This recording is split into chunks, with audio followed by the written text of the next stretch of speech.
Pocono, Pennsylvania, bear country. Mike Mullen from MikeMullen.net. Dr. Joe Mattioli and Rose Mattioli's place up here since 1969. Those who sit on the plains of hesitation and watch the beach bones die or something like that. I'm not sure what Big Bill France told him when he said he might want to build a racetrack up here.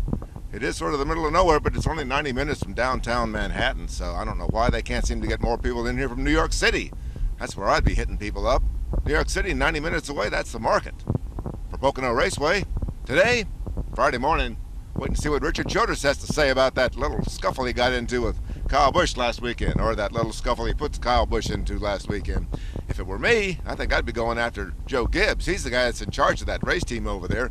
Poor driver just drives. The car runners are the guys that have to be in control of the operations, and Rich is certainly in control of his operation. When his guys get out of line, he takes care of them. Even Dale Sr.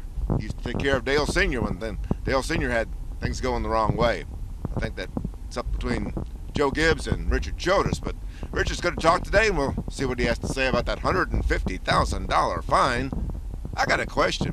If JimmySpencer punches out Kurt Busch and gets suspended, remember that? And then Richard Childress punches out Kyle Busch and doesn't get suspended, what does that say about NASCAR? I'm not so sure if NASCAR hasn't had some problems to deal with in this whole situation. Plus, on top of that, we're going to talk to Ryan Newman today, and apparently he got a $50,000 secret penalty from NASCAR for punching out Juan Pablo Montoya.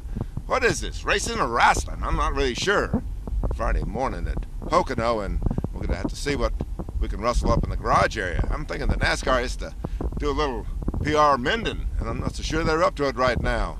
We're going cross country, Pocono, Michigan, Sonoma, San Francisco, a lot of places to go before we get back to the south in Daytona in July.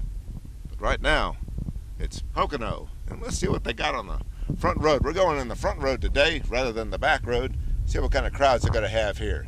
Used to be 100,000 people every time they turned around, and well, I don't see a whole lot of people here this morning, Friday morning, and gosh, I think they need a little bigger crowd. Shoppers Park here, Pocono Raceway. Gee, what else we got going on this weekend? Well, let's see. We got, oh, that's right, Brad Keselowski's going to talk. Yeah, Brad, remember that win at Kansas? Nice move. But gas mileage? Oh, gas mileage for the 600 at Charlotte, gas mileage at Chicago for the Nationwide, and then a gas mileage race at Kansas too on Sunday. A lot of gas mileage races. They are sort of thrilling in their own right, but I'd rather see them running door to door down the stretch for the win. That's just me, Mike Mullen from MikeMullen.net, and Pocono Raceway Friday morning. Let's see what old RC has to say about that little scuffle he got into with Kyle Busch last weekend, and see what Joe Gibbs and Kyle Busch have to say about it. Mike Mullen from MikeMullen.net. Pocono Friday morning.